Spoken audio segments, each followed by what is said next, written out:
What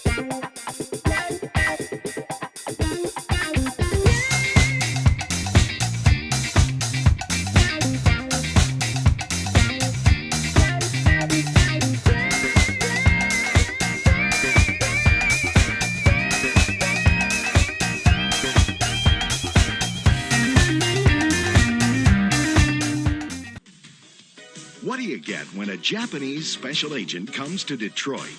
I talk some Jap. Toyota, Mitsubishi, Kawasaki, Teriyaki. To team up with a wisecracking city cop. Yeah, I don't think we need quite as much firepower, fellas. Let the people through, will you? Hot on the trail of murder and corruption. You see, Oshima stole revolutionary new turbocharger. You got proof of this? You just make it up as you go along. No. I see guilty look in Jared eye. Guilty looking eye. Well, with that kind of hard evidence, we should get a conviction overnight. Collision Course. Police officer, criminal! The funniest. Wackiest. Just my luck, I get the only guy from Japan that doesn't know karate. Buddy cop comedy. Banzai! To crash onto the screen. We'll make him nervous. Maybe he'll do something stupid. Run a red light, spit out the window, and I can fry his ass. Fry his ass? Very severe punishment for just spit out the window. Yeah, well, you're in America now, pal. Jay Leno. And Pat Morita. Hey, with the monkeys. Two lawmen as different as hot dogs and sushi, trying to steal back the revolutionary new engine that's driving the Motor City crazy.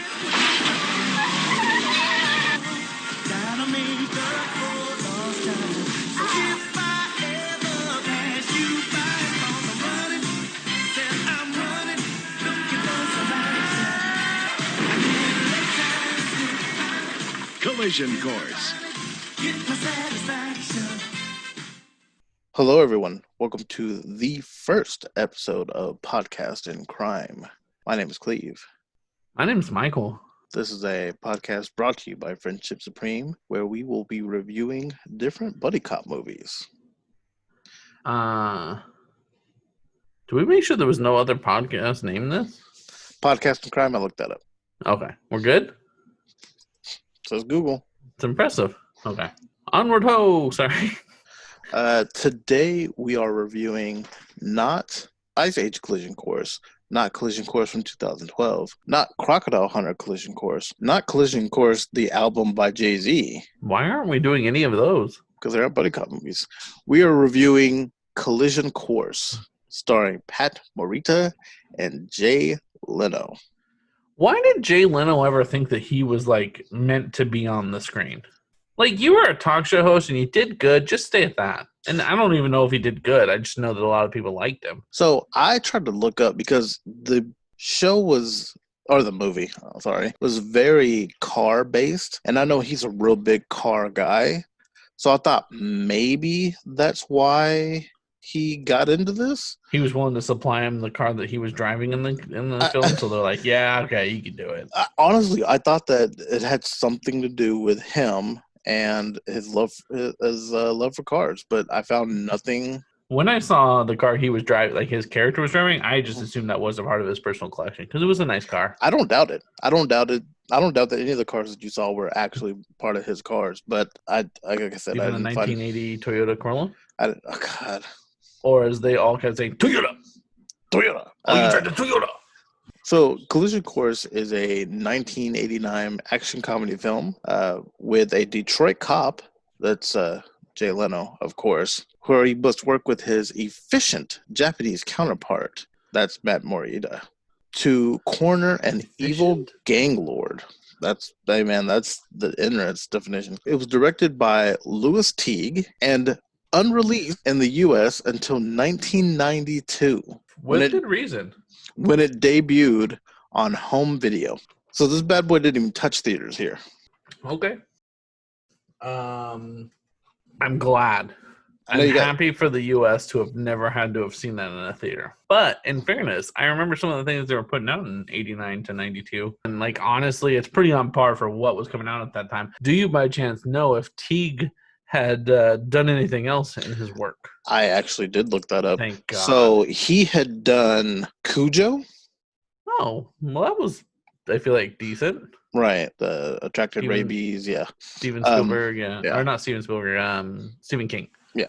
Cat's Eye, Alligator. Oh, okay. 2 separate ones, Cat's Eye and Alligator. Oh, but, okay. Like, of great, no. Cujo would have been the best he did? Yep. Okay. Wait, well, this was about the same as Cujo. I felt like I was being mauled by a ravenous dog. That's a fair statement. My favorite. Oh, well. Is there a specific... So this is our first episode. Is there a specific forum you'd like to go about this? Like a formula to it? Or do you want me to just start diving into random things I think of? So we can just talk off the cusp. I do have little side random facts as well. This movie is 100 minutes long, which is way longer than it needs to be. It felt longer. So the budget for this, do you want to take a wild guess? Oh, man, I'm going to go. I don't think it's even $1 million. I'm thinking it's sub $1 million. It's more? 13 mil. Oh, my. That's 1989 money. That's what I'm saying. God. So the story of this movie plays on the culture clash between Detroit, whose economy is largely based on automobile manufacturing, and Japan, whose trade policies and the export of cars were to blame for Detroit's job loss in the 80s. I don't know if you got that. Slave wages and the tariffs and everything. Yeah, no, I mean, that's a real thing that happened and created a lot of racism. And this movie. It created I had to hear about GM, Ford, which is the same thing. Oh, the product placement? GM and Ford were the two big, the American one that they kept talking about, which makes sense because I want to say there's a GM. Chrysler, I think, was the other one. Oh, it was Chrysler. Okay. Because I think there's a GM plant in Detroit that recently has actually been reopened. Well, isn't it Ford that's in Detroit? Ford and GM are the same thing. That's what I'm saying. Like they're made by the same, and maybe Chrysler is too. I don't remember. I'm not real great with cars. I know that I have repaired a Ford vehicle with GM parts because they are like a GMC parts. Or maybe I really don't know. Anyways, that's what it is. GM owns Ford and something else, and those two. Anyways, this is not what this is about. And I had to hear about Toyota a lot too. Those are the things I heard. I thought you were gonna get to like a thing at the end of that, and then it kind of just fizzled. It did. Pepsi was dropped a lot. KFC was dropped. Budget was dropped. I don't know if they helped pay for this movie. Shame on them if they did. I'll never drink another Pepsi if they had part in this movie getting out. Okay with that. Pepsi was terrible. Let's address the soundtrack. This was some solid 80s music. I don't know that I paid attention to the soundtrack. That intro song, it was like an 80s show when it came out. I just expected Cruel Summer to have played it at one point. That was the feel I got from it. It's a cruel summer. So I would love just to let you spat out and go off, because I have a list of stuff and it's like in order, but it's definitely not everything that we need to go over. So what do you got? What are you feeling?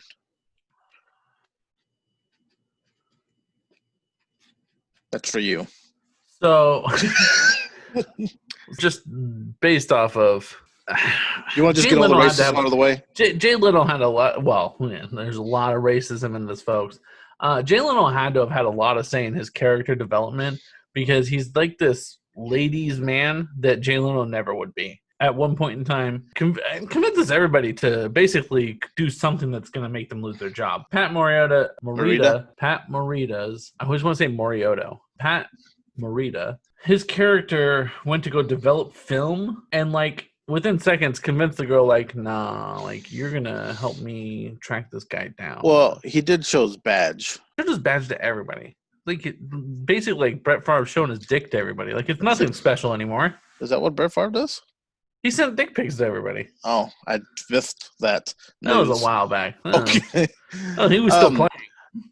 No, I mean, he showed his badge to her. I think it was more of which is a great telling of the times. And let me get that home phone number, and I'll hit you up. Go home and wait for my call. Go home and wait for my call. Yeah. Well, when he had the police officer then break into evidence and steal something for him. Yeah. He used her home phone number. Yeah. Or, they start out right away with him drag racing against a couple of black guys in a car. That had the good black station? That might have been one of my favorite parts. Like, I didn't what mind- I station are didn't you mind listening that to? one. He's like, what station are you listening to? You keep nothing. Don't worry about it. Like, no, I want to listen to it. He's like, yeah, you can't. He's like, why not? You're not black. Oh, okay. But yeah, I mean, this is the one time I feel like Jay Leno actually helped out the community. Because when the police siren started going off, he waved them on. He's like, you guys just keep going. I'm going to get pulled over. And then lets himself get pulled over. I know. Do you think his undercover thing was an actual thing? Because he never addressed it again. Remember, he was like, I was deep undercover, and Oh, you no, blew yeah, it. it definitely was not a thing. I think it was all a lie. But yeah, no, we hear a lot of racism, folks. I mean, There's I'm a going lot of slurs to against Japanese people. just scroll through my notes, and I'm just going to delete. Let's just knock out the racism, right? So I have Papa-san. I have, can you call a Jap John Doe? Let's see. The whole interrogation scene when they first arrest Pat Morita. Jay Leno at one time says they're in the Kabuki Theater with Madame Butterfly. Let's see. Stir fry face. The phrase Tojo and Jap was used more than I was ever expecting from a film that was released with a Japanese American. Well, I guess he is just an American actor, but of Japanese ancestry. I bet your fish head, the prototype, is in there. And then the nicest thing that I heard them say is it was the villain or the villain's henchman. He called Pat Morita an Oriental gentleman. He said, we have an Oriental gentleman in the Detroit police. That one I would say I'd almost give a pass. And only reason why is at the time they did refer to it as the Orient. But that's what I'm saying. That's the bet. But why is he not, like, he's not even saying why is he not the like racist? Why is it all the cops? Anything you have your answer. No, like, it just, like, they okay, so fun fact, Pat Morita does not have an accent at all. No, not at all. He does not sound like Mr. Miyagi. He does not sound like whatever this character's name was that I can't even remember. And which one? This one? This movie just now. Oh, yeah, no, it's not an easy name, and it's on purpose. Tashinaka. I think it's Tashinaka. Anyways, does not sound anything like that. This is just the, like, epitome of what we made happen. We took a guy that has zero accent and said, hey, we want you to do the most stereotypical Asian accent we can think of for this character. And then we had to sit there and watch them drink at a bar and scream bonsai at each other. How many times are we going to get Pat Morita drunk? Because let's not forget, he also did this in Karate Kid. I sent it to you. I think it's the last name first, but that's how they have it in, in Fujitsuka. IMDb, which also feels odd. Okay, Fujitsuka Natsuwa. But let's not forget we had him do this in Karate Kid as well, where he got belligerently drunk and then started yelling about his time in a war or some horrible thing that happened. It's funny, man. It's funny. It's not. God damn it, it's not. Okay, so then the graphics are terrible. At one point in time, which you expect, right? It's going to happen. But $13 million in the 1989 money is just fucking ridiculous. God dang it. And it makes me pissed off now because I'm thinking about... It was filmed in 87, if that makes you feel better. What? It was filmed in 87, if that makes it worse. In 1977, Star Wars A New Hope came out. We just clipped something from 1977 and superimposed it on this movie because I'm telling you right now, when they were at the junkyard and that man pulled out his gun and shot it, it was legitimately a stormtrooper laser pistol or laser rifle, and their excuse was that it was a rocket gyro jet. So I have a specific notes on this, right? So a rare, obscure pistol known as the gyro jet featured prominently in the film. According to dialogue, it was used because it was very hard to trace. Now, in the scene, because I took pictures of it because I thought it was hilarious. And they said it was a gyro rocket gun, is what they called it. Mm-hmm. And it says they stopped making them in 72. This is all dialogue. Like, I just took pictures as the subtitles came up. There can't be many around. It fires an explosive rocket shell bigger than a 44 Magnum. No shell casing, no nothing. Very hard to trace. Then they immediately knew what gun it was. You opened by telling me that this gun is very hard to trace, but you told me so much about the gun. Right. Yeah, the tracing a gun is basically saying, okay, we know what caliber it is. We know what kind of groovings are here. Like, this should have been shot from this kind of gun. But instead, we said, oh, this is untraceable because there's no way to see those things. Oh, because it's a fucking rocket bullet. So I did you one. This is the only thing I actually looked up, by the way, because I was so pissed off about this that I was like, this is this a real thing? This better be real, because the fact that they even came up with this shit is just upsetting to me. Good. It is a real gun. A real line that did happen, but the bullets were so expensive that people just never bought it, and it went out of, like, it just completely fell apart. But I did see a YouTube video of two guys that happened to get into contact with somebody who owned two guns, the pistol and the rifle, and about 40 bullets for this weapon. And they shot it. And I'm going to tell you now, I understand that it's old ammunition, but it did shoot. And it does not look like a motherfucking laser beam coming out the goddamn gun. So the purpose in the rocket, I found this actually kind of interesting. The purpose in the rocket is actually to make the bullet go faster. So what happens is it shoots out, right, like a normal bullet would. And as soon as it hits a certain distance from the gun, the rocket fuel or rocket, whatever mechanism in it, is supposed to engage. And then you see like fire shooting out from around it, and it spins faster and then projects itself further. And it's supposed to like help with distance and something and speed. But it's not a fucking laser gun. And that's, it was genuinely just one of the most upsetting scenes, aside from the best scene that happened in the entire film.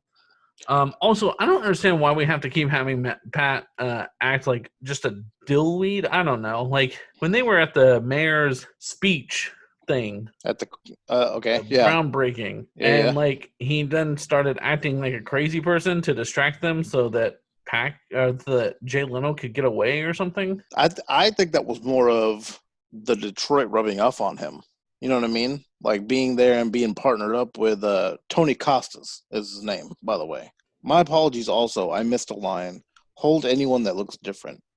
I know that I feel like I texted that to you. Yeah, you were aware of that one as well. That how one sad, pissed me off. How sad were you to see Ernie Hudson in this? Man, you know what? Makes sense. I get it, Ernie. You're just trying to get your money, man. I don't blame you. Yeah, that was when he broke out of the police precinct, right? Yeah. That they were like, hold anybody that looks different. that was in the hotel. Oh, thank you. Yes. At the hotel, he calls down to security and says, hold anybody that looks different. What you're telling me is that in Detroit, there's such a level of racism that we're like, if you don't have white skin, we're going to stop you. Yep. I appreciated that the girl at the photo booth saw the gang sign and said, nah, that's bad news. I wouldn't go there. And they're like, well, where is it? And she's like, oh, it's here. Okay, bye. Also, the fact that we saw a picture, and I don't know, maybe it's Pat's fault, but like he just, because I guess he's new to America. So, okay, fine. I'll give him a pass on it. The fact that Tony didn't look at it and give it a second glance at first was frustrating. Like, he had to look through it through his beer and noticed a Michigan license plate. Oh, yeah. He didn't say to himself, oh, hey, Pat, in case you didn't know, actually, like, every major fucking city in the U.S. has a Chinatown or, like, a Asian culture, like, community where we can have shops that have Japanese on them. Also, maybe they wouldn't just have fucking Pepsi machines everywhere in English, because they also have Pepsi cans in Japan that are written in Japanese. Okay, so let's talk some positives here. I appreciate that when they were speaking to each other in Japanese, they spoke to each other in Japanese. It wasn't like in English for dumb American people who, you know what I mean? Like, they're in their country. Why would they not speak their language to each other? I don't know if they did that on purpose. I was very happy with when Pat's character was talking to his boss on the phone. He just kept saying, hi. And he's getting just reamed, and he's like, no, everything's good. Don't worry about it. I learned about the Sears and Roebuck thing because I didn't know that happened where that's Sears, the company, that was their name. Sears Roebuck, Roebuck, and then they split, and now it's just Sears. I didn't know that was a thing. Thank you, old Jay Leno. The bowling alley debate. I really enjoyed the bowling alley debate. I don't know why, but it was the least racist while addressing what I talked about before with the exporting of motor vehicles. They were like, how do you expect this economy to like they weren't dumb bowlers just trying to fight somebody. They were like intelligent conversations. I thought that was nice. It was a good light to paint presumably what would have been factory workers. And then I liked the when they were talking about the Mickey Mouse, and he was like, Mickey Mouse is American made. And he was like, now we have a Disneyland. He's like, you don't have a Disneyland. Like, we do have a Disneyland. It's in Japan. Like, no, it's not. Yes, it is. It's in Tokyo. One of their only dialogue back and forth that I liked. I didn't like, however, how we said that. What was his name? Sally. What was the Scully? That he had a rap sheet where he had done everything except rape Bambi. That felt like a over the line. Well, description. And then need to make sure you understand that he didn't rape Bambi. Rolling back into the negative here, he had nothing but a P.O. box, and then all of a sudden we have an address and a full rap sheet on him. Yeah. Come on, man. That's the Detroit PD, okay? Eventually they have fucking RoboCop. Also, I don't think at the end of this movie we actually solved the crime. No, we just murdered everybody. We fucking murdered everybody. And it was like, everything's good. He's in a great mood. He's in a cast. He's on his way to Japan. And then magically he gets the fucking prototype he's been wanting. I wrote down, thank goodness we sexually harassed that cop earlier. Now she can bring me the prototype. Nothing good to be brought home from this movie. I just listed a bunch of things. Another thing I liked when Pat Morita was getting the photos done, she was like, it'll be $14. And he's like, you know what? You have $15 smile. So I'm going to give you $15. So I was like, all right, then. Pat's hitting on girls. But you know why? It was 1 million times less creepy. It was. Than Jay Leno did. Yeah, no, absolutely. I loved that was the one scene that I did think was funny with Jay Leno was when he was like, let me get your badge number and your name and your home phone number. He's like, and then he's walking away. The guy's like, hey, do you need mine too? No, I'll figure it out. Yeah. Or how about when Pat called himself Dwayne Johnson? What a name drop that was that didn't even exist back then. Who would have thought? So let's get to it. Let's get to the kick. The kick heard around the world. The kick. I can describe it. You can describe it. It's up to you. You felt passionately about it. You got out of your seat, so I know you want to talk about it a little bit. It was a bright, dusky Thursday afternoon, and Pat Morita decided to take full sprint. He was dragging his friend away from a bullet. I do want to clarify before you get into this. They had made it very clear that Pat Morita's character didn't know any kind of martial arts, didn't really know how to fight, had no real experience with just an old man, like hand-to-hand combat. Okay, continue. He was carrying his friend away now because they're best friends now. By the way, I just want to point out that this is a buddy cop film that just had to literally force their friendship. Like they never ever had a genuine bond other than when they got drunk and screamed bonsai at each other. I guess that's what most buddy cops are, though, man. They just have to do it. Cops have a moment where they're like, "Oh, this is why we're friends." I think it's we're friends by the end that makes it the buddy cop completion. So Pat just dragging Jay Leno, which is a behemoth of a man in comparison to Pat, but is dragging Jay Leno away with a bullet wound. Yeah, he got shot in the leg by the protagonist. Yeah, I can't remember his name.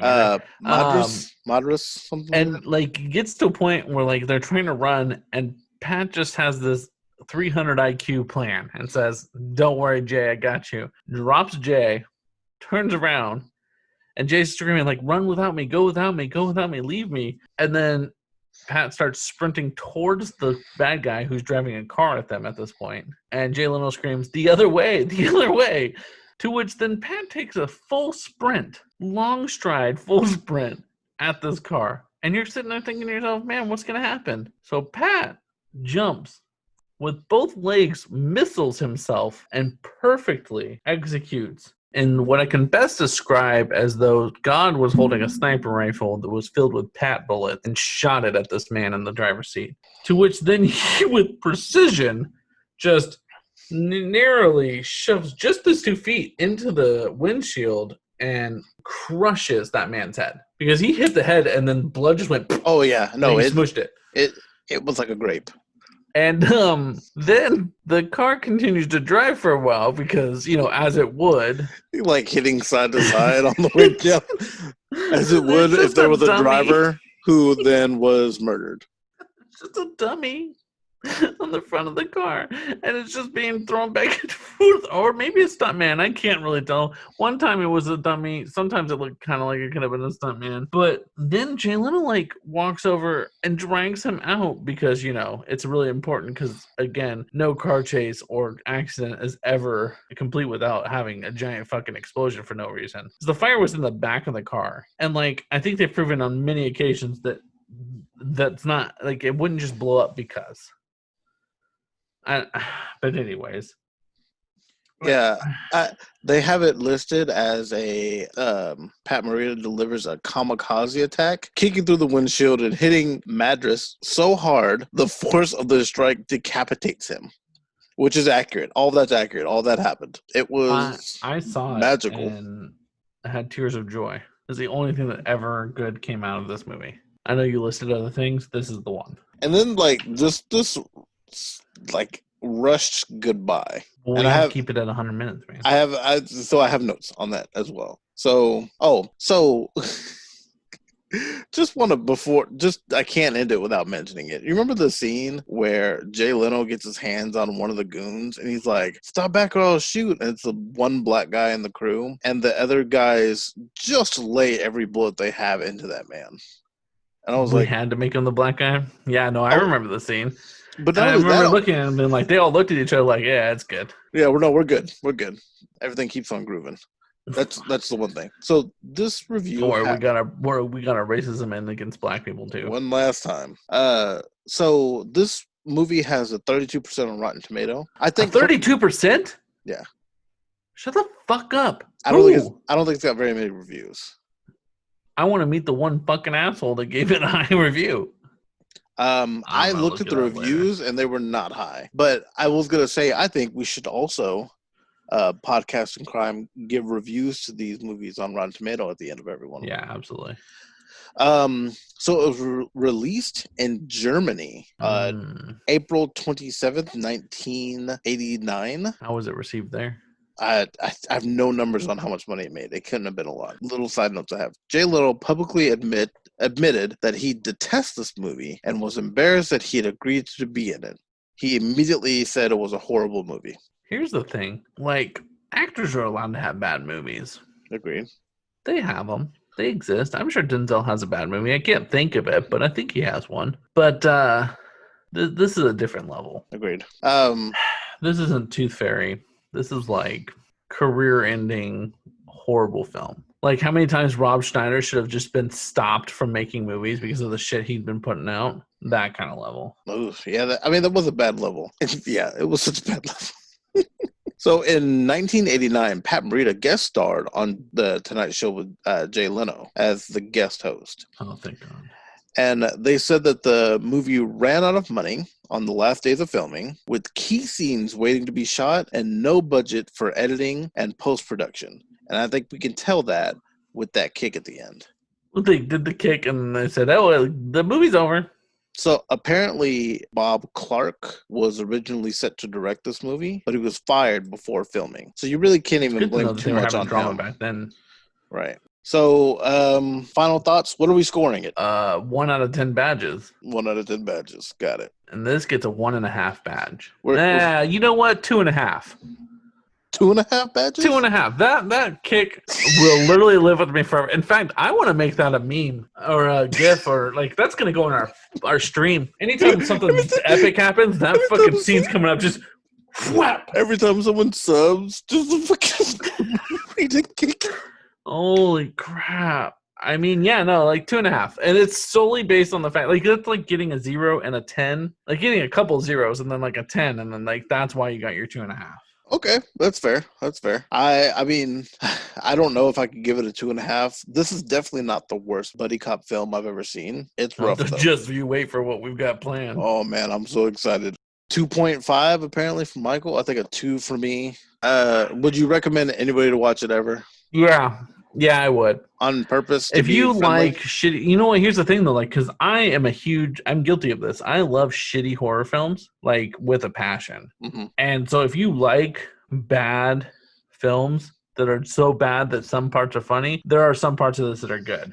However, that being said, it is sandwiched in between a ton of filler and horrible dialogue and just not good. Even it's not even bad good. I think like that's your there's review so right many there. parts. Yeah.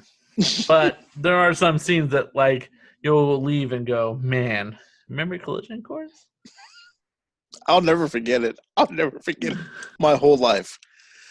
Oh man. I think at any point in time, I just am gonna shout, stop anybody that looks different. Please don't do that. Just start saying your name's Dwayne Johnson. Because now, you know what? The fact that he wasn't even anybody. That's what makes it so great. I've been Cleve.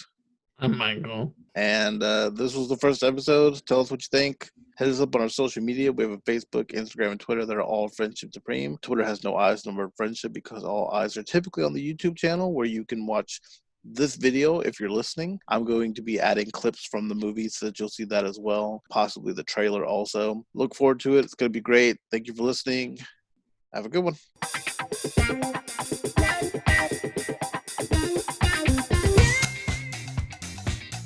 We have the evidence to bring this movie in. We're going to ask Collision Course